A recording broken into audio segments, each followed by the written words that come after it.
and welcome to the latest installment of My Dad Listens to This. I'm Juliet the daughter. And I'm Kevin the dad. And Dad, what are we talking about this week? Well, we've got the tribute Yep. to someone. Mm-hmm. And do you want to say who that person is? Yeah, so after we did our Van Halen episode, shortly after we put it on the internet, that same day Sean Connery died.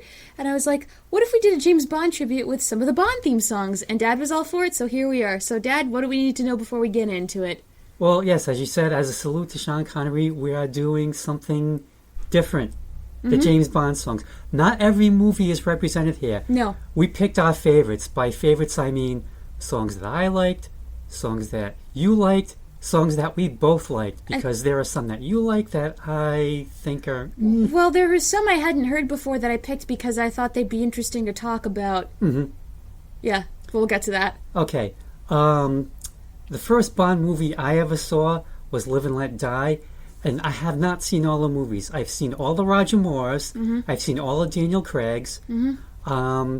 I have seen 2 or 3 of the Pierce Brosnan? Sean Connerys. Oh, Sean Connery's. 1 Pierce Brosnan and 1 Timothy Dalton. I've only seen the Daniel Craig ones. I have a lot of catching up to do. Because that's all we only own Casino Royale, and the only ones I've seen in movie theaters are the Daniel Craig ones. Yeah. But I have read all the Ian Fleming books. Yeah. And here's something for you. A week after Sean Connery died, Alex Trebek died. So Celebrity Jeopardy is probably occurring in heaven, or maybe for Alex it would be Celebrity Jeopardy hell. I'll take La Tits now for $200. That's Let It Snow. No, it's not. It's a French greeting. Oh, bonjour, mademoiselle. I'd like to see La Tits now. I can't do a Sean Connery accent. It just sounds bad. Yeah, I could tell. Yeah. So it'll be, thanks. So it'll be Alex, Sean Connery, and Burt Reynolds. And they need a third person in order to play. I'm trying to think who else has been on there who's currently dead. But nothing's coming. Nothing's coming. Anyway. Yeah. Okay, so the first song that we're going to do is the James Bond theme. And I'll give you a little background on it. Mm-hmm. It's been used since the first movie, Dr. No. Yep. It was written by Monty Norman and arranged by John Barry. Now, courts have ruled twice that the theme was written by Monty Norman, despite claims and testimony by Barry that he had actually written the theme. Uh-oh. Plus, there were 2 libel suits that Monty Norman won. I guess I don't know if it was, like in the press, someone had come out and said, no, John Barry wrote those. Mm-hmm. So, 4 court cases... Monty Norman 4, John Barry 0. Sorry, Barry, but we're going to go with Norman on this one. But the thing about John Barry is he went on to score 11 Bond films. Mm-hmm. His first being From Russia with Love, and his last was The Living Daylights. And he would also team up with particular artists to help co-write the songs. Oh, we'll get to that. The last one being View to a Kill with Duran Duran. Mm-hmm. Now, the theme has been revised throughout the series to reflect the times as well as the locations of where the movies took place. Yeah. Now, here's something. Mm-hmm. That surf rock style guitar starts in at 0:07 seconds into the song. Okay. Coincidence? Oh, I don't know, but if they planned that on purpose, they're very smart. They are. Now, I think that guitar sound has been responsible for every surf instrumental that came after. So much so that the Go-Go's had an instrumental called Surfing and Spying, which was the B-side for Our Lips Are Sealed. And also, a variation of this theme appears on the U.S. vinyl of Beatles 62-66, right before Help. Mm-hmm. Now, when the albums got released on CD, the British versions were used, and the UK versions of 62 to 66 never had the Bond theme. And it seems kind of murky as to, well, how did that get on there? Yeah. And, I really don't know. Even the people at Capitol Records were like, I don't know, someone just kind of put it on there. We really don't know. Paul and Ringo probably don't know either. Probably not. No. Now, for me, this is the coolest and the greatest Bond song ever. Okay, that's a good take. None of the other songs, which we are going to discuss, come close. Okay. I mean, as soon as you hear it, you know, even if you've never seen the movies. You know what it is. You know what it is. Yeah. All right, so For the main theme, the version I always listen to is the one from the BBC Promenade concert in 2011, where they played music from the Bond franchise and Keith Lockhart of the Boston Pops conducted. So the BBC typically does a Promenade concert every year, and they're nicknamed the BBC Proms. Of all the clips I've seen, this is probably my favorite because the sound quality of the live orchestra is great, and it's an English orchestra playing music from one of the most beloved film franchises Britain ever gave to the world. Not to mention I grew up listening to Keith Lockhart on Kids Classical Hour, and I've seen him in concert a few times. It's also fun to see the musicians play, especially when you see the young drummer geeking out as he's looking at the chill older guitar player playing the solo, and he's like, oh my god, this is so cool. It's also kind of fun because the trumpet player makes a bit of a mistake playing that high note, but you can't be mad at him because his face is red and his head is swelling like a balloon, and getting those notes out isn't easy. As for the theme, it has the perfect musical blend of action, fun, sexiness, and danger, going from soft and sinister with the strings to sexy with the guitar lick to swanky and fun with the brass section. It's definitely something that you can jam out to anytime, and whoever came up with the original orchestrations, I take my hat off to them because they knew what they were doing. Forever iconic, and no Bond film is complete without it. Okay. Yeah. Okay, so our first song that we're going to do is from the movie Goldfinger, which came out in 1964, and the theme, Goldfinger, sung by Shirley Bassey, who, so far, has sung the most themes. She's done 3. Goldfinger, Diamonds Are Forever, and Moonraker. Oh, they brought her back? What year was that? Moonraker? Yeah. Oh, God. I want to say it was 81. I'm not 100% sure. All right. Now, for me, does it get more over-the-top dramatic than this? I mean, it's just so overdone. Yeah. But it works. Tom Jones gives her a run for her money, but we'll talk about that Oh, later. yes. Yes, he does. Anyway. Yeah, it incorporates the James Bond theme into the song. And I don't think I could ever sit through an entire concert of Dame Bassey, because I find her voice too brassy. Okay. Which rhymes with Bassey. Okay. And overwrought. But like I said before, damn, this works. You put it all together and... You spat on my computer. Sorry. It's okay, keep going. Sorry there. For putting on the P. Anyway. Ugh. Okay, keep going. But yeah, this works. It's just the perfect combination of extremes, of over-the-topness. And always remember, Goldfinger rhymes with Coldfinger. And I've always... Ugh. Well, because that's mentioned in the song. Okay. Oh, yeah, No, yeah. it's not like... It's not like Dr. Jellyfinger. Ugh. Yeah. That would be horrible. And like I said, she did the theme to Moonraker, which I've seen the movie, and for the life of me, I cannot remember how the song goes. Is it Timothy Dalton or Pierce Brosnan? Roger Moore. Roger Moore. Oh, Yeah. okay. And all I can think of is maybe she sings it like Moonraker. So, for me, after listening to this song, all I want to hear is a duet with Shirley Bassey and Eartha Kitt, even though they're both dead, but you know what I mean. I think that would have been good. So that would be interesting. Yeah, that would be fun. Mr. Goldfinger, it really isn't gold. He's more so gilded. Gold on the outside, but cheap, rotting metal underneath. So But Guildfinger? No, but that's kind of what they're alluding to. It's like he's not really gold, he's just kind of crap. Okay. Yeah. All right. So I love this song, but on one hand, I feel cheated. And here's why. I haven't seen the movie, and I really want to. It's the best of the Sean Connery ones. Do you expect me to talk? Hands down. No, Mr. Bond, I expect you to die.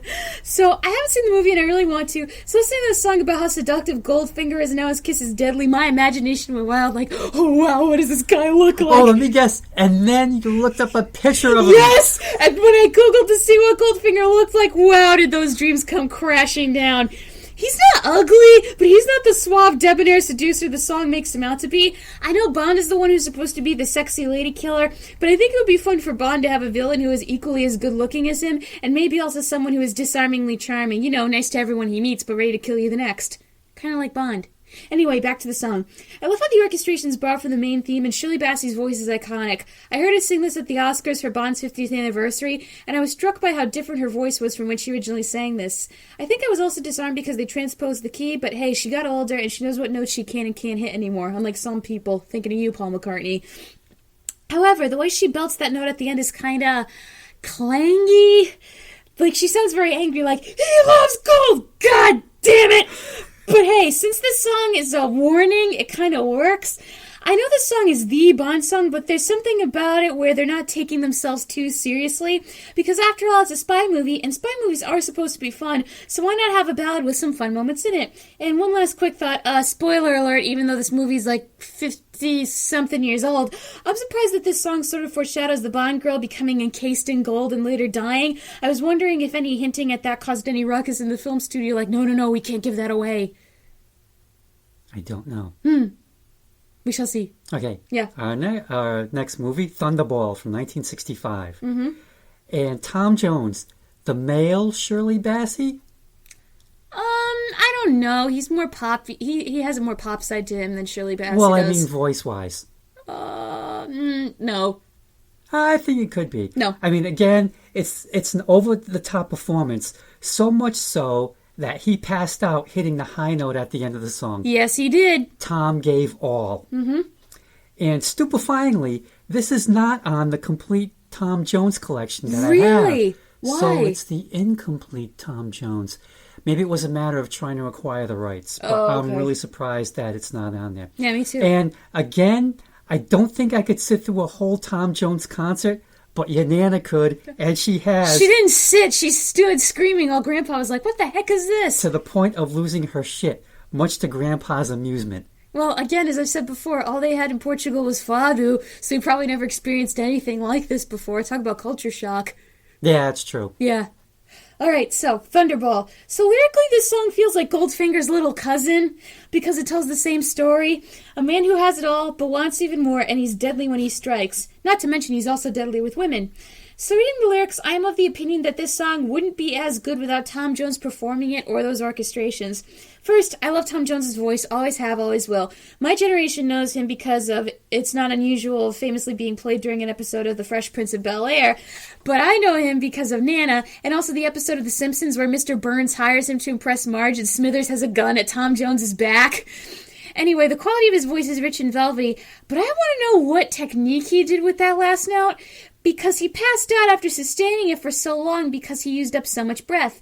And you can kind of hear that in the song because he vocally peters out at the end. And I think that's where the passing out begins. That was where the passing out begins, and I think they had to cover it up some way so you wouldn't hear the thunk of him falling on the floor. Now, there are many opera tenors, I'm sure, who can hit that same note and not pass out, so I want to know what Jones did that made him keel over onto the floor. As for the orchestrations, they have that perfect dramatic flair, and once again, there's a callback to the main theme. Wonderfully performed, but not the best song ever written. Certainly has one of the oddest titles, too. Like Thunderball, if you think about it. Thunderball. Thunderball! Pass out. All right. Oh, okay. Now, speaking of Tom, yeah. I did see this music video of him on YouTube, of him doing Burning Down the House, the Talking Heads song, okay, with the Cardigans. And it works. Okay. If you ever get a chance, go on YouTube, look it up. He does a really good job. Okay, maybe we can talk about that more if we ever do a Talking Heads episode, which we will. But And he also does a fantastic cover of Kiss by Prince. Are you serious? I am totally serious. That is on my complete Tom Jones. So what did Prince and Talking Heads say? Do we know? I have absolutely no idea. Darn it. But the Kiss, his version of Kiss, it's so much fun. And Burning Down the House is, I wouldn't call it like a fun version, but he does a really good job. Okay, our next song is from the movie You Only Live Twice, which came out in 1967, and the song You Only Live Twice by, dare I say it, my favorite Sinatra. Ooh, okay. I think I could say that. Okay, I think you Nancy. can. Yep, all right. Okay, now, the single that made the charts is produced by Lee Hazelwood and arranged by Billy Strange. Weren't they dating or something, too? I know he produced her a lot, but weren't they an item for a while? You know, I'm really not sure, but they were a great team. Yeah, okay. Okay, and it's in marked contrast to the soundtrack version, which is a lot more symphonic. There you go. Thank you. Has a lot more of the strings there. And the one and the two. Yeah. Now the way that I re-listened to almost all these themes was I went on YouTube and just searched for the opening credits for the movie. Yeah, that'll do it. And some of them sound very different from the versions that made it to the radio. I guess that was intentional. Maybe for the radio they tried to make them a little more poppy instead of orchestral. Well, sometimes they cut lyrics too. Like we'll get to that later with Chris Cornell. Okay. Yeah. Where was I? Oh, I love Nancy so. Yeah, I love this song. All right. Just the way she just sings that "You Only Live Twice." Oof. And I gotta say, I love the titles too for the songs. Like "You Only Live Twice" instead of "You Only Live Once," and our next one, "Diamonds Are Forever." Are they? But anyway. Yeah, that's what I want to know too. But we'll get to that. Now, expectedly, it is on her best of the hit years. Yeah. And Nancy also did another spy movie theme. Oh. She also did the theme for and starred in the spy spoof "The Last of the Secret Agents." Huh? Is it any good? Never saw it. I've been a lot more familiar with the song, where like she sings about he'd finished third in a 2-man race. I've never had to slap his face. What a shame. Okay. Got his degree from Disneyland, but he's the last of the secret agents, and he's my man.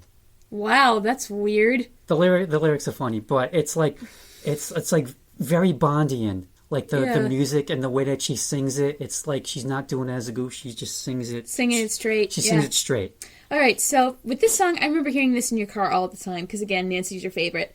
So this song's orchestrations are refreshing because we have no brass and no brass and little percussion. The strings take center stage and you feel like you're floating away.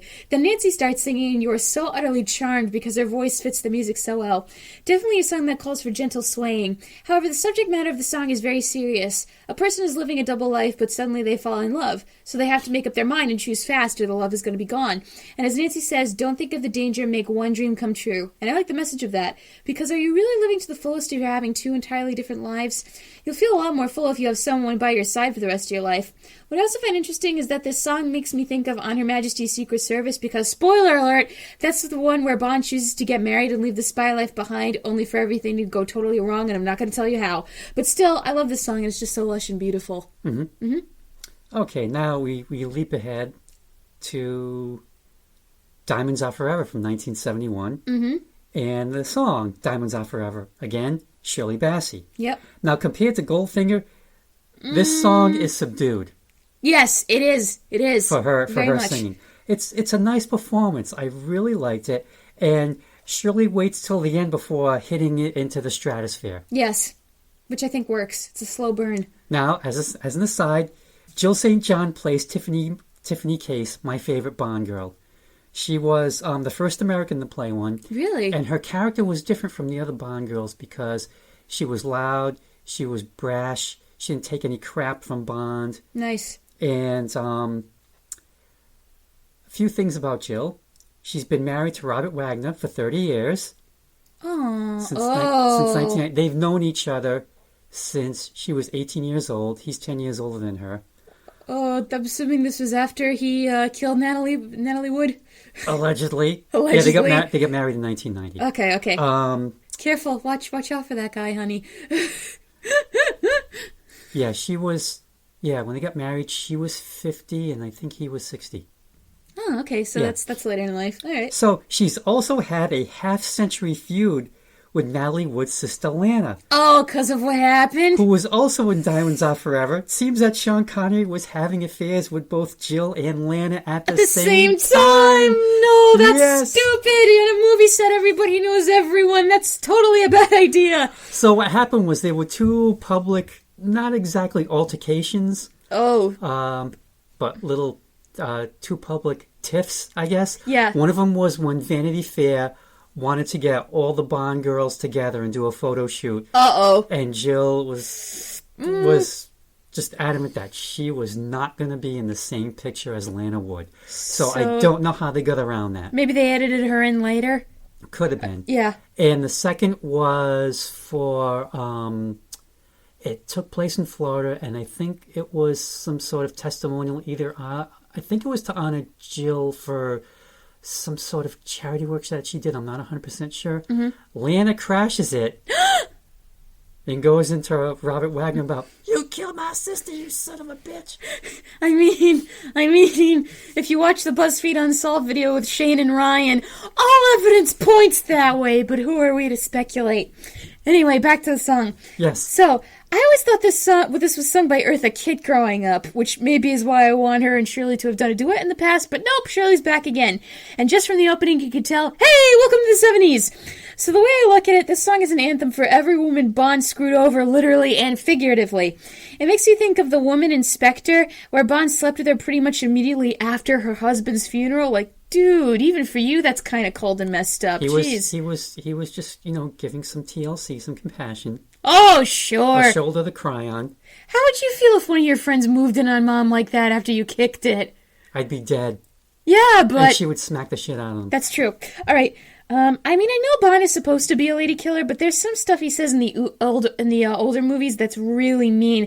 I remember Roger Moore said to one of them in a voice that was all pissy, "Yes, well, be a good girl and I'll get you an ice cream." Which, ew, how demeaning! I would have thrown a drink in his face and stormed off and found a better guy. But that's the thing with Bond. He's never been polite. But, blech, blech, and not my type. I like a guy who has manners. I mean, come on, he's British. Aren't they known for manners? Allegedly. Oh, that's just the stereotype. That's just the stereotype, but I wouldn't mind seeing him fit into it. It's like, anyone who has a British accent, wow, automatically they're smarter than I am. Oh, not really. If they voted for Boris Johnson, not really. Oh, who said that? Not me. Yes, I know that you guys vote for a party and not a singular individual unlike us in the United States, but you get the point. All right. So anyway, this song is just sad. Shirley sounds like she's looking at her jewelry at 1 o'clock in the morning, curled up in her bed in a satin robe with some empty scotch glasses and smudged makeup. However, this song is not about love at all, okay? It's not. This is about a woman who went into a one-night stand thinking it would be something more, and it wasn't. Either that or maybe she plucked up the courage to tell the guy she's been hooking up with how she really feels, and his response was, "What's your name again?" Which, oof. And the dramatic orchestrations make the song sadder, and Shirley sounds so bitter that when you're listening to it, you're like the friend she calls up to cry and cry to after a breakup, and you're going, "Okay, honey, it's gonna be okay. Okay, you want me to order some Chinese food?" Beef lo mein. Yeah, get some grease in your body and you'll feel better. It'll absorb all the alcohol in your system. Uh-huh. All right, next one. Okay, now we move to the Roger Moore era. And like I said earlier, I've seen all the Roger Moores. Mm-hmm. This was my generation's Bond. This was the one that I grew up with. So it took me a while to get used to seeing Sean Connery as Bond. Yeah, well, yeah, because you didn't grow up with him. Right, exactly. Mm-hmm. So the first one we're going to do is from 1973, the movie Live and Let Die. Yup. Live and Let Die, Paul McCartney and Wings. Great. I love it. I do. The symphonic instrumental breaks sound straight out of Mission Impossible. Oh, I can see that. But the version used for the opening credits sounds more subdued than the chart version, which is more in your face with the orchestra, and written by Paul and Linda, produced by George Martin, who also did the score for the movie. Nice. He's done a lot of film scoring too. And I think it's probably my favorite, or it's got to be in the top 3 of Bond themes. And there's that deathless lyric with the extra preposition, "in this ever-changing world in which we live in." Which drives Mom nuts. Paul, he just went preposition crazy. Yeah, well, grammar doesn't really matter when you're writing a song. Yeah. And I like the little reggae break in the middle, which kind of ties... We'll get into that. Well, it kind of ties into the movie, because this is kind of looked on as, and I'm not making this up, the Bond blaxploitation movie. Oh, no. But it's so good, though. Ooh, okay. All right, so... Well, because, this was like, the era of Shaft and Truck Turner and the Dolomite movies. This was the first Bond that I saw, and as a kid, I'm like 10 years old, maybe a little older, I don't know. Okay. But wow, this is so cool. All right. Okay, so this song is famous for my generation because of the now deceased yet beloved app Vine. There's a Vine of someone driving their big black truck into a snowman, and as soon as the truck hits the snowman, you hear that chord in Live and Let Die, but played at max volume to hurt your ears, and the snow explodes. Oh, I want to see that. Oh, I'll show it to you later. All right. Also, fun fact, when you Google the lyrics for Live and Let Die, it's the Salt and Pepper song that comes up first, not Paul McCartney. Yes. Salt and Pepper did the cover? No, they wrote their own, I guess, that just had the same title. Oh, because there was one thing I forgot, which I want to throw in here. Okay. Guns N' Roses did a cover, Ooh. which I have on their greatest hits. And it's okay. It's almost like a note, a note for note remake, except you've got Axl's vocals and Slash doing his guitar work. It's a good cover, but it's also kind of like, well, it's kind of almost pointless. Like, we really don't need this cover. Because The first one was so good? Yeah. Yeah, okay. And you're not bringing anything new to the table. Yeah. Oh God. So many people are going to hate me for this. Go ahead. This is not my favorite, and if Paul McCartney himself ever hears the next sentence, I can kiss a good first impression goodbye. Go ahead. But it sounds like a cut Beatles song. And on one hand, that's a good thing. It doesn't have that James Bond theme sort of sound. It sounds totally new and different. Yet because it's Paul singing and George Martin producing and Linda and Denny on backup vocals sound too much like John for some weird reason, it feels like something that wouldn't be out of place on maybe the White Album. Can you hear it? I can. I don't know. I would have put it on Abbey Road just because of the orchestration, where White Album just didn't have that kind of a big sound. It was more... They had orchestrations with the final track for Goodnight, though. Yeah, but that was it. But it's not as in your face as Live and Let Die. All right. Where was I? I don't know. So the lyrics are somber, like... You used to say live and let live, but the world is so sad, maybe it's better to say live and let die. Then we get those really cool chords, but then it's followed by this weird recurring instrumental that sounds like it was pulled out of an episode of the Adam West Burt Ward Batman TV show. And at first it throws you off, but you're like, okay, I'm going with this. Then you start bobbing your head, but you get dizzy, but you can't stop because the power of the beat compels you, and then I had to lie down because my head was swimming. And then Paul says, what does it matter if everything sucks? You still gotta try. That's paraphrasing anyway.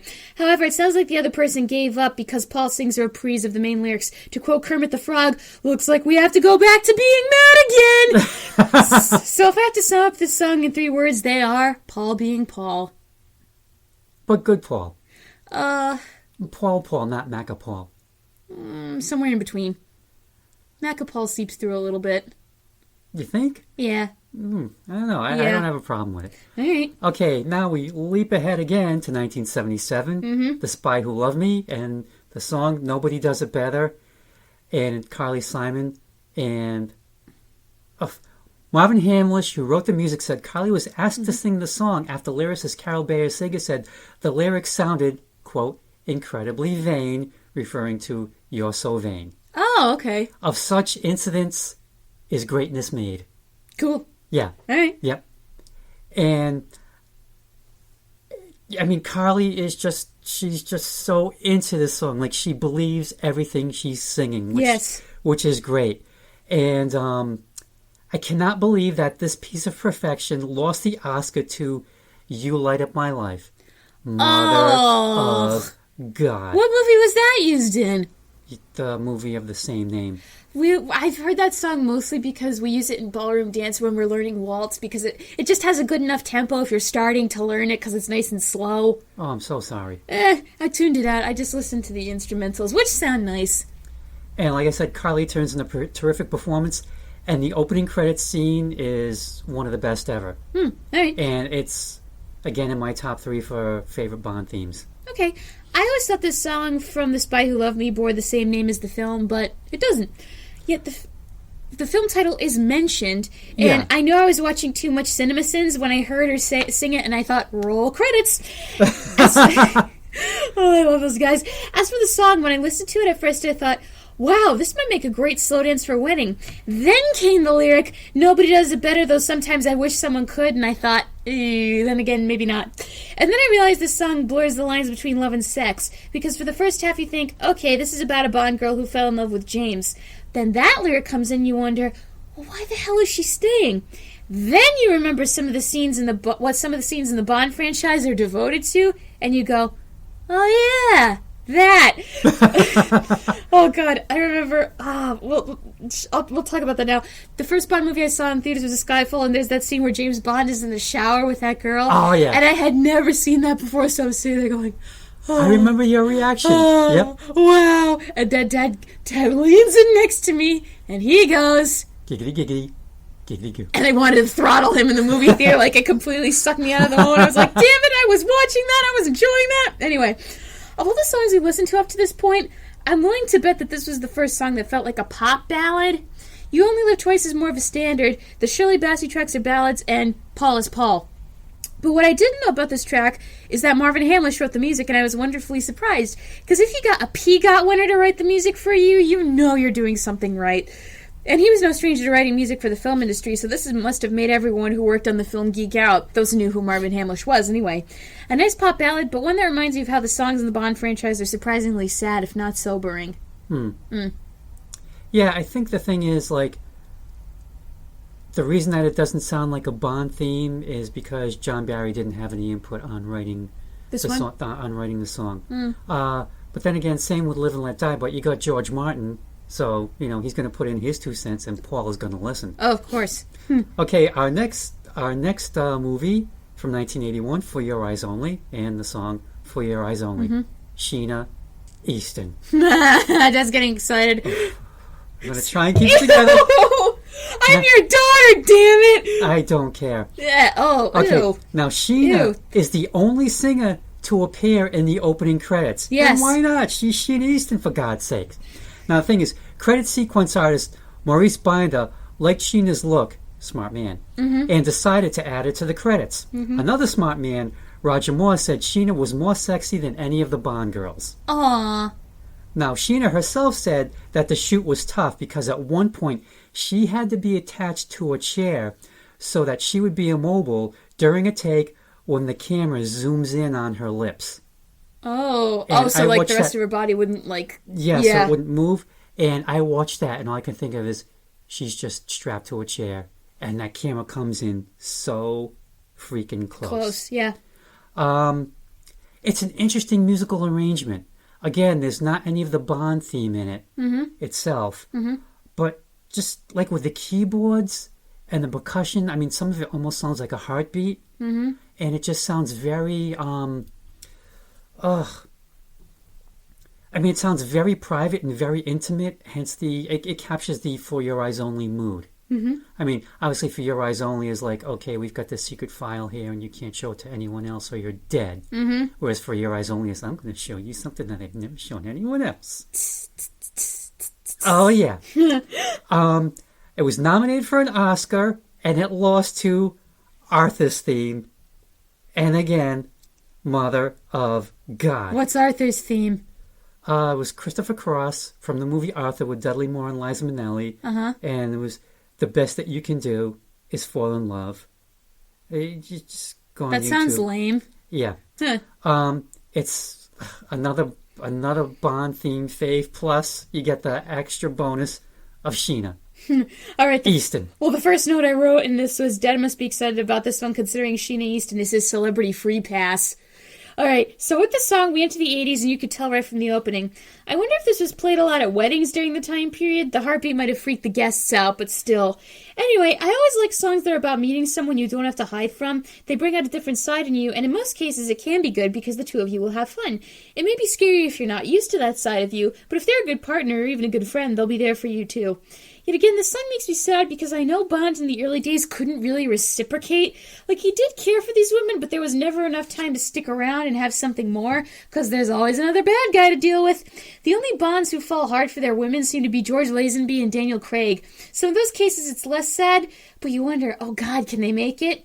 50% of the time, considering what happened with Bond and Spectre, even though in the Daniel Craig years he lost Vesper after falling hard for her, but I guess it all worked out.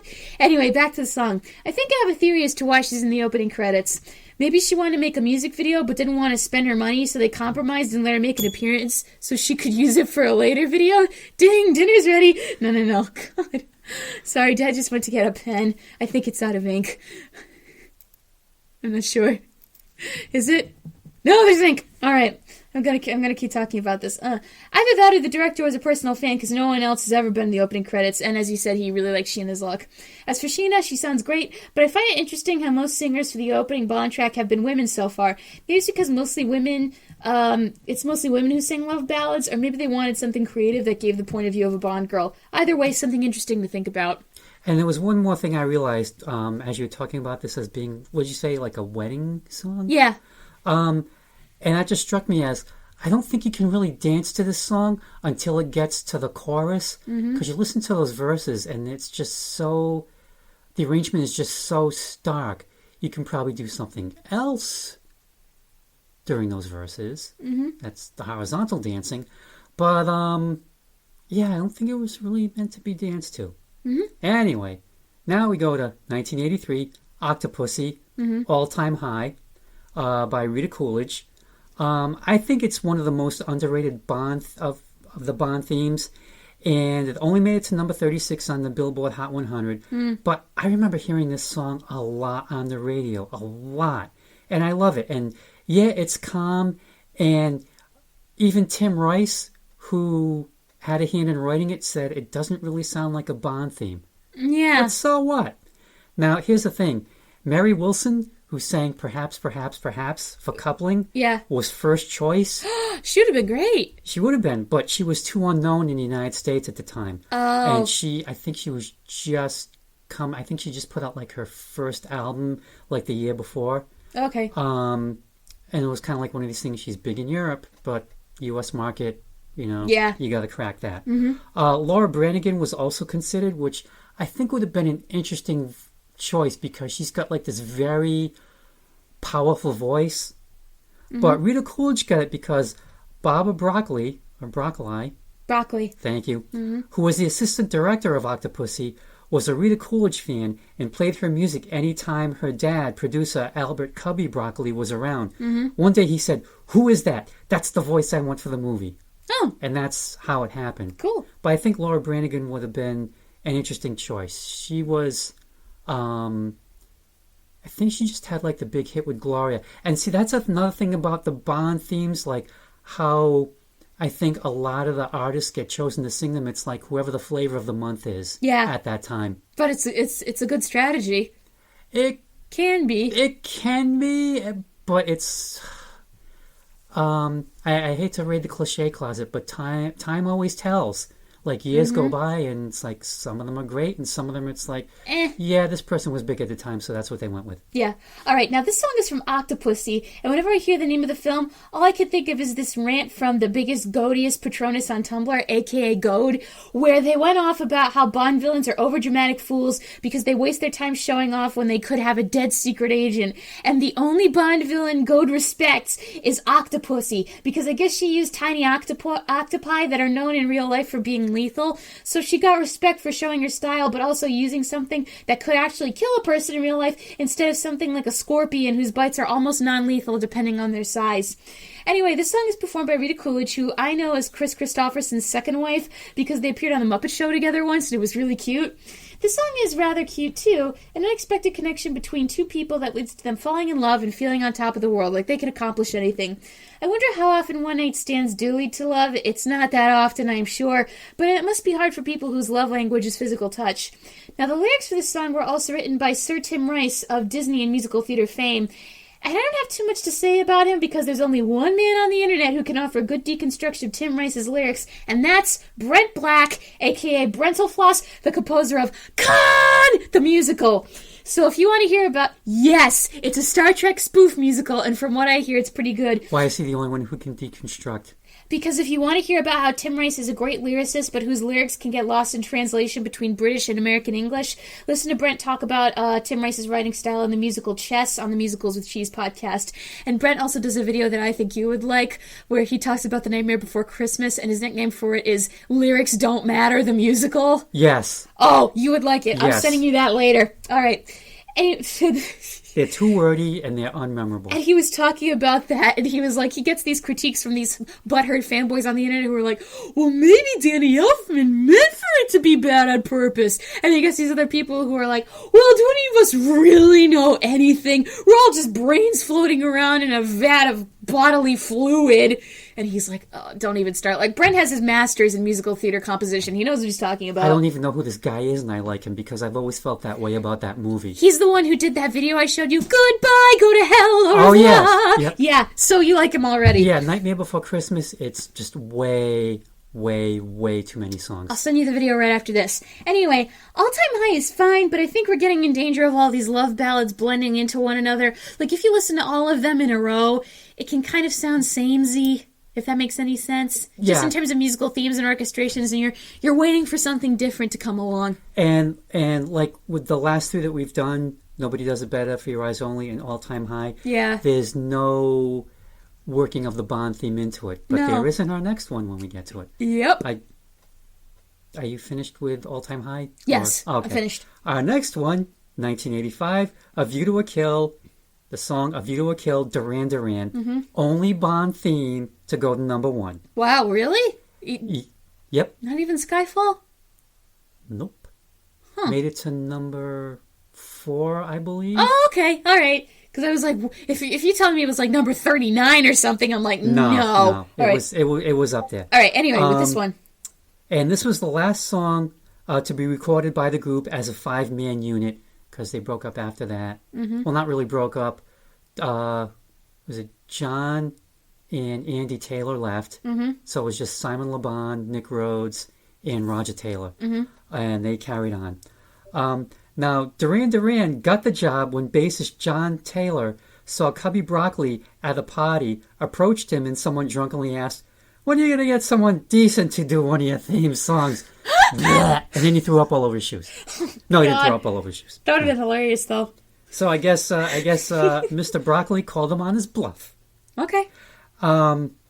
This was one of the last theme song. This was the last theme song where John Barry had input, and Simon Le Bon said that it was great working with John Barry. He said because both parties knew their place in creating the song. Like Duran Duran didn't intrude on John Barry, and vice versa. Mm-hmm. Yep. But I think a lot of credit goes to producer Bernard Edwards for really bonding up the song with the horn punctuations, which have got to be sampled, and using a 60-piece orchestra. Nice. I love it when you have massive orchestras like that. That's what she said. Now, this was Roger Moore's last Bond film. And in a December 2000 interview, Roger Moore remarked, "I was only about 400 years too old for the part." Moore also said at the time, A View to a Kill was his least favorite Bond film, and mentioned that he was mortified to find out that he was older than his female co-star's mother. He was 57. Oh, that is old for the part if you think about it. Yeah, because Bond is supposed to be like maybe 35 at the oldest. He's definitely in his 30s. And didn't Roger Moore's Bond also is famous for all the stunts he had to do? Like, he was in some, like, really, not wacky situations, but some outlandish ones. They got kind of goofier as the movies went along. Like I said, 70s Bond, so it definitely got goofy. Yeah. Now, Roger Moore was quoted as saying, "I was horrified on the last Bond I did. Whole slews of sequences where Christopher Walken was machine gunning hundreds of people. I said, that wasn't Bond. Those weren't Bond films. It stopped being what they were all about. You didn't dwell on the blood and the brain spewing all over the place." But that one had Grace Jones's Many Days. So shouldn't that get something? I knew you were going to bring that up. But yeah, I can kind of see his point. And with the next movie, they kind of got back to their roots. Okay. Story-wise, anyway. How come? Now, here's what I want to know: why not get Grace Jones to sing a song for them too? Or would that have been weird to have a Bond girl also be the one who sang the theme? I think she could have done it. She could have made something really scary and cool. I'm sure she could have. Yeah, it's a good. But again, Duran Duran, they were on top of the world. It's 1985, biggest band at the time. And plus, someone drunkenly threw up on his shoes.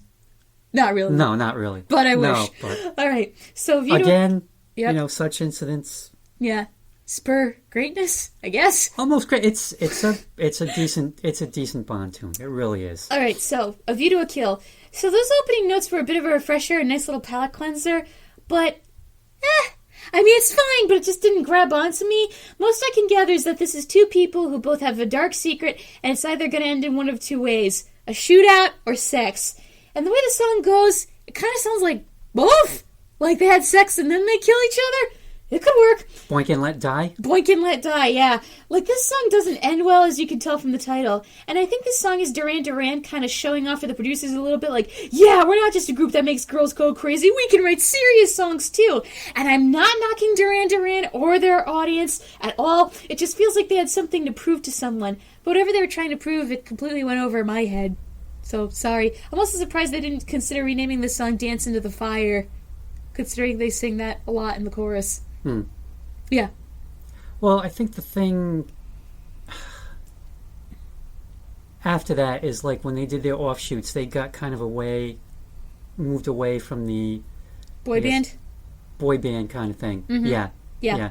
But, they were the biggest band in the world, and I admit I've got their greatest hits because you listen to the lyrics and they're nonsensical as anything, but all the songs are catchy. Oh, okay. So I'm willing to overlook the ridiculousness of Catchy the nonsense. lyrics. Yeah. Sometimes catchy nonsense can work. Proves that rock lyrics / pop lyrics are not poetry, and they never will be. Don't matter, which is kind of weird because, like, I heard someone in the music business say that in the U.S., lyrics were very important if you wanted to make it big, which is why the Beatles were so interesting because they made the melody and lyrics important. Yeah. Yeah. All right. Guess that changed. Now we move into the Timothy Dalton era, 1987's The Living Daylights, and the main theme is The Living Daylights by Aha, which we're not going to talk about. Nope. No, we are not. That song did not chart in the U.S., and I've never heard the song until I thought, okay, let me YouTube it, and see what I missed. And didn't miss anything. Okay.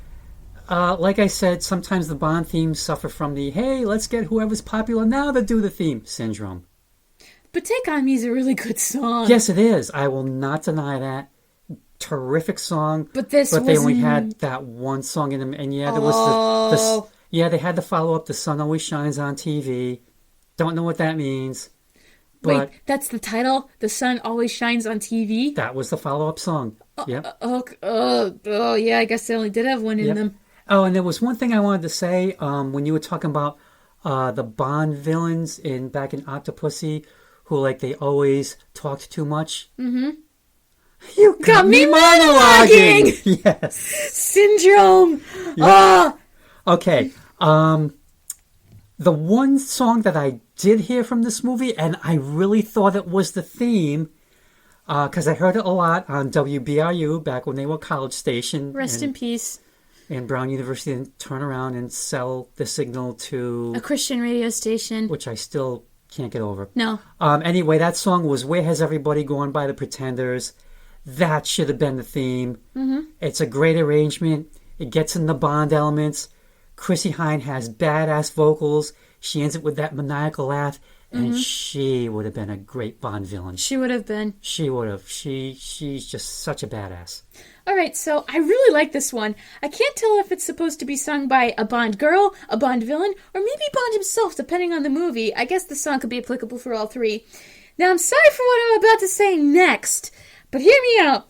The first half of the song is about someone who was once on top of the world, then suddenly lost, and they're all alone, and they're wondering what the hell happened and how they got here. And given what's been all over the networks in U.S. news, I thought of a certain person refusing to admit that they lost. However, that feeling didn't last long, because the next half of the song is all about vengeance and how it will be theirs. I chose not to think of the specific person in the news at this time, and instead I had fun. It reminded me of a Disney villain or a Snidely Whiplash, just some hammy, melodramatic villain that loves being evil and will be back. And boy, if you thought they were bad before, you ain't seen nothing yet. I also think the Pretenders could have released this as their own thing if they hadn't written it for a movie. Just remove the orchestral brass section and you pretty much have a rock single. However, this song is good the way it is, and a nice refresher from the gloomy themes, just someone being evil and loving it. Yeah, and I'm just surprised that this was not the theme. I mean, it just has it all over The Living Daylights. Oh, yeah. It really does. It does appear in the movie. One of the bad guys' henchmen is listening to it on a, wait for it, Walkman. Really? Yes. Because that was the it thing, I guess. So, of course, this the is bad guy's a Walkman. 1987. So, yeah. Huh. Okay, now we leap over into the Pierce Brosnan era, sort of. I mean, Timothy Dalton only did 2 Bond movies. People rank him as like the worst after Lazenby. Yeah, but I think the thing is, like, he was a very serious Bond, and I don't think people were ready for that yet until Daniel Craig came along. Oh, because they still had the image of him being goofy after Roger Moore? Yeah, it was. I think it was just kind of a surprise for people. I always felt bad for Timothy Dalton, but he went on and did some unusual stuff. Like, he was in Hot Fuzz. Really? I haven't seen Hot Fuzz yet. Yep, we gotta correct that. He was also in Toy Story 3 as Mr. Pricklepants. Yes, and he was hilarious. He did great. He was great in that. He's like, yeah, it's just a great film. Why wouldn't I do it? Yeah. That should have been the last one, by the way. Toy Story 4 was good, but Toy Story 3 should have been the last one. To me, it's like one sequel too many, and for me, it stops at 3. Yeah. Forky or Sporky, what was his name? Forky. Forky? Uh-huh. What the fork? No. Okay, Eleanor. No.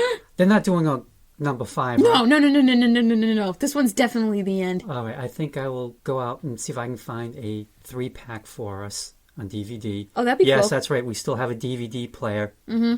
Suck at streamers. Well, and the only one we have on VHS is Toy Story 1. I remember I had to get Toy Story 2 from the library to watch it. Yeah, I'll take care of that. Thank you. You're Anyway. welcome. All right, so now we move into the Pierce Brosnan era, and he should have been Bond a lot earlier, but he was doing the TV show Remington Steele at the time. Yeah. And it looked like, hey, I'm going to be going, no, we're renewing your contract, so you can't go and do it. Ha! Oh, that sucks. And he was not happy about that. Well, no actor is, so they want to do something else. Yep. So anyway, GoldenEye from 1995, song GoldenEye, written by Bono and the Edge of U2. Mm-hmm.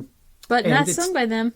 Nope, sung by Tina Turner. Now the thing is, I saw this movie, but for the life of me, I cannot remember the song. I had to go YouTube it, and it's all right. Yeah. And I can't even remember it now. I can barely remember it now. I was just curious because I was like, ooh, Tina Turner, let's see what she can do. And I'm like, oh. She's done better. She has. Sorry, Tina, I still love you. Yeah, we still love you, Tina, because you're Tina Turner. Yeah. And I think there are like some artists who it's like they've gotten to a point where they're still a big name, but you kind of don't want them recording new stuff because you know it's not going to be as great as the earliest stuff. I don't think it's a performance that's the issue. I think it's the song, the way it's written. Oh, so it's U2's fault. Yeah. Bastards. All right, so hear me out. I don't think this was a song that was written for the Bond movies. It feels like the Bond people just happened to write a song for Tina Turner, if that makes any sense. What do you mean the Bond people? Because, I know they're not the Bond people, but it was like as if the Bond franchise wrote a song for Tina Turner to perform instead of her doing a song for them, if that makes sense. I'm totally confused because it was the Edge and Bono who wrote the song. No, I know, but it feels like this wasn't written for. It wasn't them writing it for the movie. It was them writing it for Bond, and then the Bond people giving it to her. Oh, so you mean Bono and the Edge skipped a step? They didn't write it exactly for Tina. They just cranked the sucker out and said, hey, whoever you want to give it to. Yes. Thank you. Okay. You could have said that in the first place. Well, I didn't know how to write it down. My head hurts. All right, so I do like the story of the songs, though, and it's kind of a classic one. Kid goes through something, swears revenge, and they finally get to act on it when they grow up and find the person that made their life hell. I think the theme of this song foreshadows the hinting at Bond's backstory we got in Skyfall years later, but I love hearing Tina sing it because I love the image of a powerful woman exacting revenge by seducing and killing a man. However, as far as revenge songs go, I like Where Did Everybody Go better. That song also didn't have a full minute of instruments playing at the beginning that made you wonder when the solo was going to come in either. Because you're like waiting and waiting and waiting. Okay, our next Bond movie, The World Is Not Enough from 1999. The World Is Not Enough by Garbage. And I have to admit, I didn't hear this song until I got the Garbage Best of Absolute Garbage. And they did a decent job. And it's one of these things where it's like, it's a Bond song, but it still sounds like a Garbage song. This could have come off of any of their albums, I think. I mean, I'm not in love with it, but I've never skipped over it. And when it comes on, Shirley Manson does her usual great job. So the way the song started reminded me of David Bowie's Fame, where you have that one chord that crescendos and then boom, off we go. Okay. Yeah. All right. I think this song is a good reminder of how if you're a Bond girl, you have to be prepared for a lot of intensity. Not just when you're in bed with Bond, but also being placed in precarious, life-threatening situations with the occasional bullet or laser whizzing past your head. Or piranhas. Or piranhas, or being encased in gold. Anyway, those women have to be tough. I feel like this is Bond saying to one of these women, if you want to be with me, this is what you need to know, and if you're up for it, this is what we can do together. And together they tear the world apart by killing one evil crime lord at a time. Aw, yeah. Now, having listened to Garbage's previous stuff, I expected something more poppy, but hey, there are pop ballads too, and Garbage is very good at adapting their sound for something more appropriate for a spy thriller, so good on them.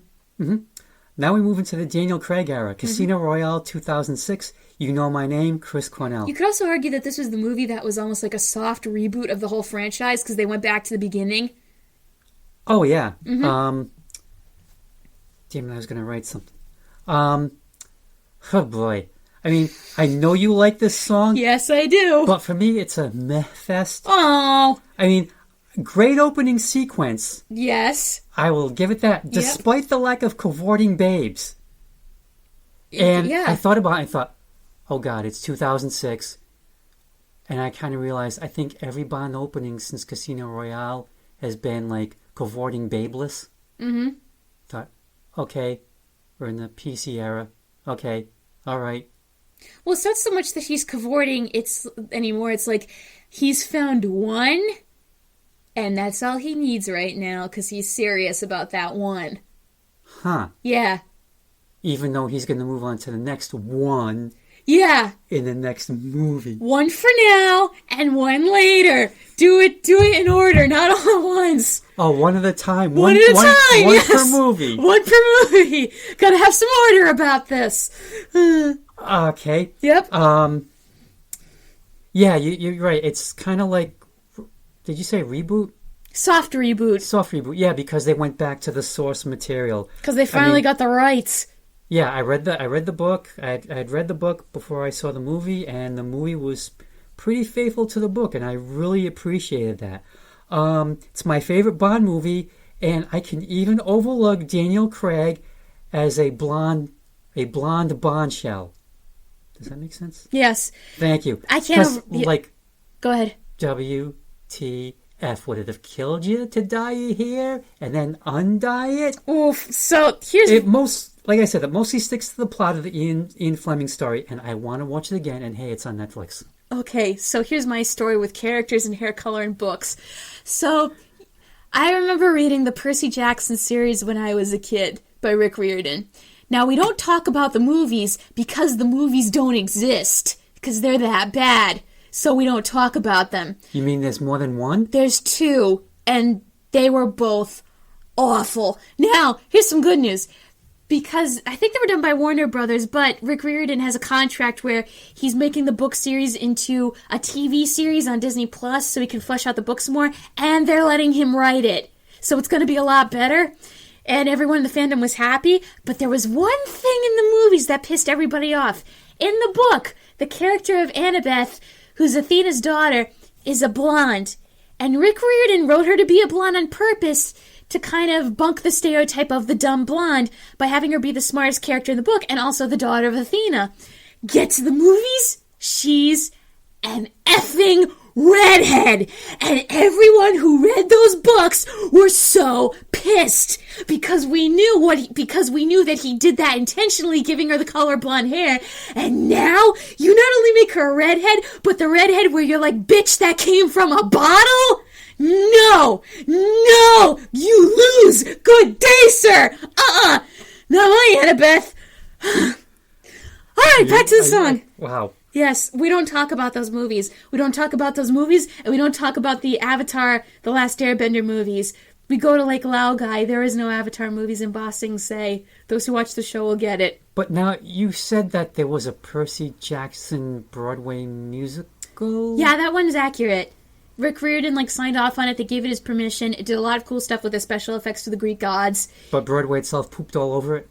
Here's why Broadway poops all over it. Broadway poops all over shows that are written specifically for kids because they're like, oh, if it's for kids, then it must be childish. What about Disney stuff? Disney stuff is the exception because they want to court that Disney money. But if it's not a Disney property, then they crap on it. And there are a lot of Broadway fans like myself who are like, listen, a lot of Broadway fans start out when they're kids. And it's like, if you have nothing for kids when they come visit New York City, then the pool of fans is eventually going to shrink and shrink and shrink because you're not making content that the whole family can come to see, really. Mm-hmm. So it's like, there's nothing for them, so why would you expect them to be fans when there's nothing to really bring them in? Kind of like Major League Baseball. Yeah, exactly. Yeah. All right. So a musical like Matilda, did that win anything, or that just got over? Matilda did really well. I think it did really well because they were like, it transferred from the West End to Broadway, and I think the people of the American Theater Wing were like, Okay, it was successful in England. Let's see what it'll do over here. Oh, so you think if this Percy Jackson had started in England and came over here, it might have... No, I don't think it really can. It's really hard to explain. It's just really hard to explain. Anyway, all right, back to this song. Okay. So, You Know My Name. I'm excited because this is still my favorite Bond song of all time. Casino Royale was the first Bond film I ever saw, and it's also still my favorite.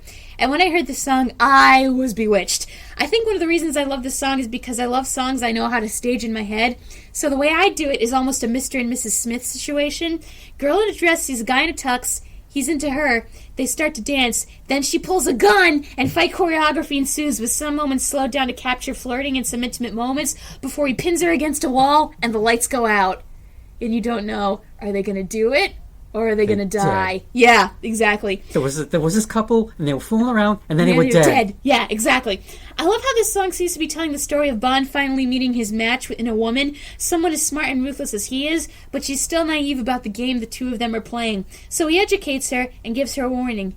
He will win. Like Zod, he always wins. And I love how in the song he compliments her beauty while also backhanding her. I've never seen angels fall from blinding heights, but you yourself are nothing so divine, just next in line, which, mwah. And at the end of the day, whatever happens, he doesn't care because he's, well, you know his name. That's true. The Beatles also did a song called You Know My Name. Oh, really? Which is a B-side to, I can't remember which single. If you get a chance, what's that thing you kids do? Spotify it. And Spotify isn't really a verb. it is now. No, it's not. Yes, it is. No, it's not. I just made it a verb. No. It's not a thing until the younger generation picks up on it. Go on the computer, call up the Spotify, and do a search for You Know My Name, The Beatles, and I want to see a reaction when you hear the song. Okay. All right. All right. Our next song from 2012, Skyfall by Adele. And this was the first Bond song to win an Oscar, and rightfully so, after the spate of forgettable Bond themes. You know how many views the music video has? Not enough. 413 million. That's all?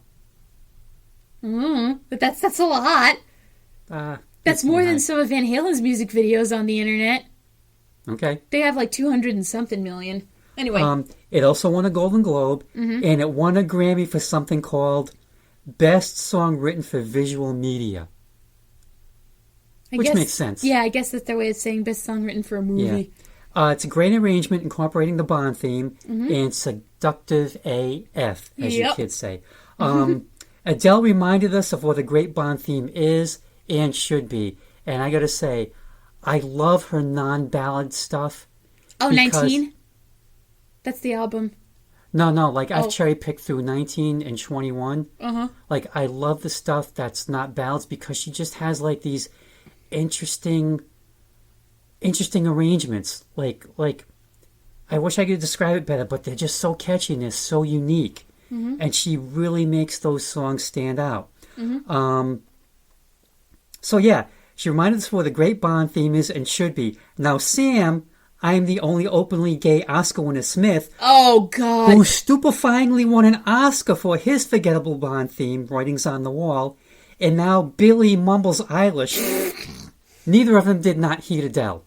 No. And now the thing about Mumbles is Michael Stipe had the same problem when he first came out with R.E.M. We were all saying, Guy, we have no idea what the hell you're singing. And eventually his voice started getting clearer, and we couldn't understand what he was singing. There was one video that R.E.M. made, Can't Get There From Here, where they actually subtitled it so we would know what he was singing. All right, so first of all, Sam Smith's pronouns are not he, him. Sam Smith is non-binary, so his pronouns are they, them. Do I care? You should. That's their identity. Can I just call him Sam? Hey, Sam. No, call them Sam. There's more than one? Those are their pronouns. They're non-binary. They don't identify as either male or female, so you have to respect them with that. Okay? No, you seriously do. Please. For you, I will. Thank you. All right, so their pronouns are they, them, but not only that, they admitted that they were drunk while giving that speech, so the thing about being the first gay person to win an Oscar, I was like, oh, Elton and Stephen's son, I must not be happy about that. Blaming it on demon rum. All right, so Skyfall. Let me just say that the Bond franchise nabbing Adele was the smartest decision they ever made. She was just after the smash that was her 21 album, she was rebounding from her vocal surgery, and then this was the song that won her an Oscar. And I have to say, this Bond song has the catchiest chorus of all of them. And yet I think this song would have meant much more if Skyfall really was the last Bond film Daniel Craig ever did, because there's such a sense of finality to it. And everyone was kind of wondering if this would be his last one, since he seemed done with it in interviews. And then Spectre also seemed like the last one, but I think No Time to Die will definitely be the last one. Because they already have the next one picked. This, yes. Anyway, as for this song, it's the world ending, and it's just the two of us. But Adele being Adele, having it just be the two of us is bittersweet, because you can definitely tell these two people loved each other, emphasis on the past tense of that verb. And the orchestrations, while lush, are simple with no big brass or flash, just a nice ballad and Adele's voice making for a great combination. Mm-hmm. Now, in the interest of the podcast, and for our fans out there, I actually listened to the Billie Eilish theme for No Time to Die. How is it? I haven't listened to it yet. Oh. I mean, video-wise, it looks great, and I'm thinking, wow, this might be pretty good. And then she barely opened her mouth, and like, oh God, they went with the, hey, who's the pop star of the month? We'll pick them. Like, oh guys, come on, you can do better than this. Yeah. All right, now we are moving on to honorable mentions. Yes. These are sort of Bond-related songs, but they are not in James Bond movies. No, but everybody associates them with Bond. Yes, our first one is Casino Royale from 1967, which is a Bond parody, which has, I think, 5 James Bonds. There's Peter Sellers, I think David Niven's one. Woody Allen is one. He plays Jimmy Bond. Huh. And it was just a crap fest. Anyway, this contains Herb Alpert and the Tijuana Brass's jaunty title song. It's very, very un-Bond-like. Yes, it is. It is. This is like something you would pick for, like, I have no idea, like bouncing around in some car in the countryside or something. Yeah, like while driving. Yeah, yeah. And then it also has the Dusty Springfield definitive version of The Look of Love, which was written specifically for this movie. It was Hal David came up with the lyrics like that. Burt Bacharach allegedly took almost a year to come up with the music, but I think it was worth the wait because it's such a great song. So many people have covered this song, but Diana Krall's version is the one that comes up when you Google it for the lyrics. Dusty's cannot be beat, but Sergio Mendes and Brazil 66, they do a completely different arrangement, and I really, really like it a lot. So does Mom. I have that version too. Yeah, it's unique. Now, The Look of Love in this movie snagged an Oscar nom for Best Original Song, but it lost to, are you freaking kidding me? Talk to the Animals from Dr. Dolittle. Oh. Yeah. No.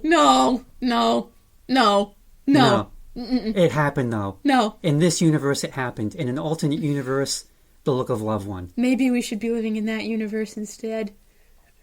But we're not. No. Great songs from a lousy movie. Your mom and I think we lasted maybe not even 30 minutes because we rented it and we thought, hey, it's got The Look of Love in it, and we know the Casino Royale theme. It might be pretty good. Let's check it. Oh, boy. This is awful. This is terrible. I'll take your word for it. Watching a poop-filled toilet would have been better. Oh, God. All right, so first the theme. Man, the YouTuber comment who said this song would be great for motivating a football team got it right. I would love to see a marching band arrangement of this song. Oh, it'd be great. Yeah, I gotta say, though, after all the somber tracks, I was not ready to bounce along and be happy. Like, Dad saw my face. I was just going, I know this was a parody, but I still miss the somber and sexy. However, this song is fine, and I have nothing against Herb Alpert. I just think I need to be in a more happy, peppy mood to appreciate this parody. Because I think if you threw this at a Bond fan who only saw the Broccoli movies and never the parodies outside of Austin Powers, they'd go, what the hell is this? But I think the song would be great to listen to before watching an Austin Powers movie because it'll get you in the mood. Now, as for The Look of Love, this is my parents' wedding song. However, Mom has felt pretty sad over the years as this song was used for scenes with prostitutes and sexual gags in films such as Catch Me If You Can and Toast. And I like how this song has an arc. Part 1, I can't wait to see you. Part 2, you're here. Part 3, saxophone solo, and we all know what that's code for. And Part 4, wow, Sax, that was... wall-to-wall sax. Yes, and Part 4, wow, that was great, please don't go. I could see this being used in a Bond movie, even if it wasn't a parody. And Dusty's voice is so soothing and romantic. Her voice and the instruments feel so sensual, especially when the saxophone comes in and sounds like it's duetting her. Yet I don't know what it is about the song that is so difficult for people to cover, because as you said, there's only one good other version with Sergio Mendes and all the others are crap. Maybe it's because the original is so perfect and you can't really have lightning strike twice. Perfect for a slow dance and perfect for the Devil's Tango. Very romantic, and I'm sorry it's been made fun of a lot. The Devil's Tango, I like that. Yeah, I got that from, one of my favorite YouTubers, Alex. I forget his last name right now, but he's very good. He's the one who, reviews all those movies that are, really stupid. Like, he did, the 50 Shades of Grey movies. He does, some Disney Channel original movies. Mm-hmm. Yeah, he's really good. Alex Myers, that's his name. Yeah. Okay. Now, for our next honorable mention, from Austin Powers' The Spy Who Shagged Me from 1999. Now, I'm surprised that you didn't pick the theme from the first one, the da-da-da-da-da, da-da-da-da-da. You listen to that, and it's almost a nod to Casino Royale. Almost, yeah. It's just poppy and fun. And how come we didn't cover that one on the show? It really doesn't smack me as Bondish. Okay. All right. This one is more, though. But I love that theme. Mm-hmm. Have no problem with it at all. Yes, the song Dr. Evil by They Might Be Giants, sung by Robin Goldwasser. It's hilarious and respectful of the Bond themes at the same time. Mm-hmm. And it's a great spoof. Robin Goldwasser's Shirley Bassey knockoff performance is perfect. Absolutely perfect. And the lyrics, oh my God, when your name is evil, that is good, or so you think, but you're so very wrong. It's evil, yes. But being wrong is right. So then you're good again, which is the evilest thing of all. Yes, I love that lyric. And I cannot do justice to the vocals. No. Well, as you can see from the song, They Might Be Giants certainly know they're James Bond. They do. And if you can't tell this is a parody of Goldfinger and you're a Bond fan, then there's no hope for you. I've always loved They Might Be Giants, and their humor really shines in the moment, as you just listed off, which I will not repeat, but you just said it. I love the humor where you have to sit and think about it in order for it to catch on, and when you do, you marvel at how smart they are. The singer is also very good at doing Shirley Bassey light, and she helps sell the song even more by taking it very seriously. A good parody fans can appreciate. All right, last one. Okay, now this is the honorable mention because this was not in any of the Bond movies. Or any Bond parodies, right? No, but supposedly it was written for a TV show of the same name.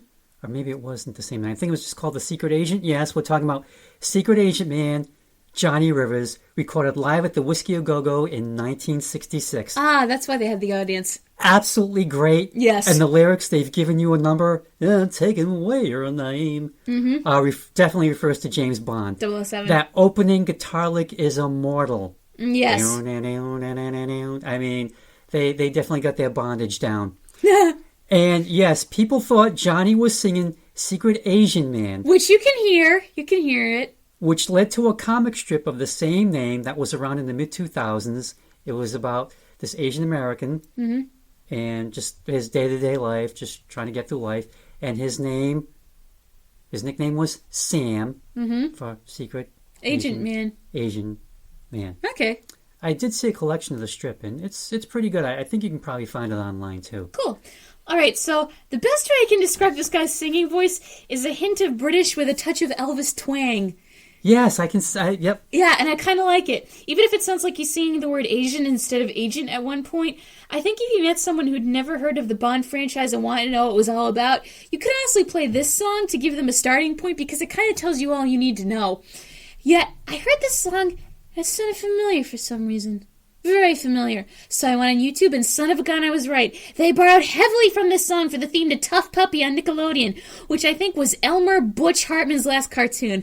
Elmer? That's his real name. No wonder he's nicknamed Butch. And okay. I'm not going to go into Butch Hartman's downfall and why the guy's a jerk because there are thousands of video essays on the subject that you can find with a click.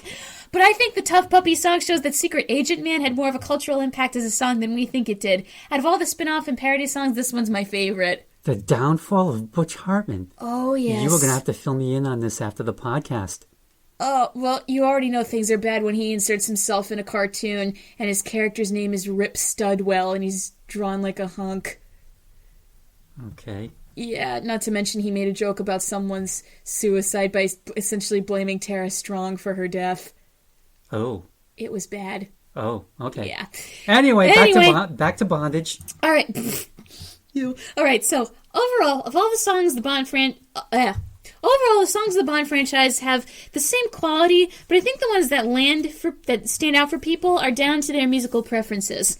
Yeah, what I appreciate about the Bond franchise is that they take their time. They don't crank out a movie at the speed of the MCU. You have to wait for them. And often, waiting for the song is just as worth it as waiting for the movie. So after 50-plus years, we can thank Great Britain not only for giving us the source material for our good movies, but a source material that inspired some great music, too. Okay, I just did some quick math. Okay. The first Bond, Dr. No, came out in 1962. There have been 25 films in 58 years. Not bad. So maybe every other year or so, roughly. Maybe once every 3 years. But mostly it seems like once every 2 years. Yeah. I'm looking forward to the next one. Me too. I can't wait. I think Tom Hardy, good choice for the next Bond. I want to see Idris Elba or Tom Ellis. Who's Tom Ellis? He plays Lucifer on Fox. I think he might be a little too smart-ass for that. Just from what I've seen of him on Lucifer.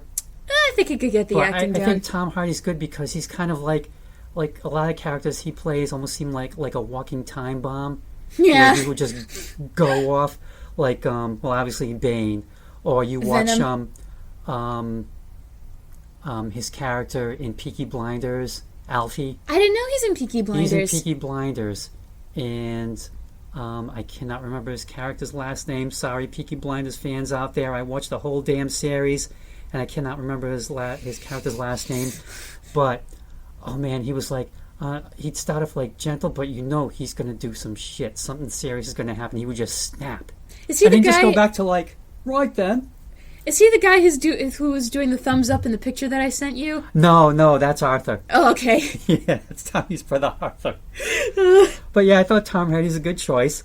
Yeah, like for me, the Bond themes are like kind of hit or miss, and like I said, some of them suffer from Pop Tart of the Month, if Pop Tart of the Month, if we want to call it that.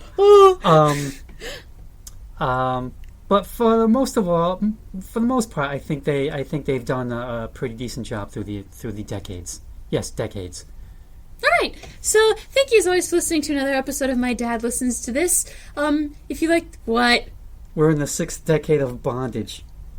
60s, 70s, 80s, 90s, aughts, 10s. 20s. Holy moly. No way. It's 2020. Oh my God. No. We're still in the 10s. Are we still in the 10s? Decades end in 0. Yes. New decades start with 1. Yes. 2021 officially kicks off the 20s. Yes. Don't get me started on the whole, when's the new millennium start? January 1st, 2001. 111. If you want more details, watch the scene from Seinfeld where Jerry explains it to Newman and he loses his mind. No way. Yes. Oh, I gotta look that up. Yeah, because Kramer's going nuts thinking about the millennium and wakes up in a cold sweat. Anyway, all right, as always, thank you for listening to another episode of My Dad Listens to This. If you like it, great. If not, too bad, we're making more. If you have a specific thought you want to let us know, please leave a comment down below. Also let us know what's your favorite Bond theme. Yeah, please tell us your favorite Bond theme. We'd love to know. Please tell us in the comments. If you want to know when we get new videos, hit the subscribe button or tap the bell if you want to be notified right away. And if you follow me on Facebook, Twitter, or Instagram, or Tumblr, I post all the episodes there. And if you're friends with my dad and want the episodes through him, he can always email them right directly to your inbox. Please send me one so I can send it to Paul in Dartmouth. Yes, I will. All right. Thank you as always for listening. And you got anything to say, Dad? The name of the podcast listens to this. My dad listens to this. Have a good night, everybody, and rest in peace, Sean Connery. Good night.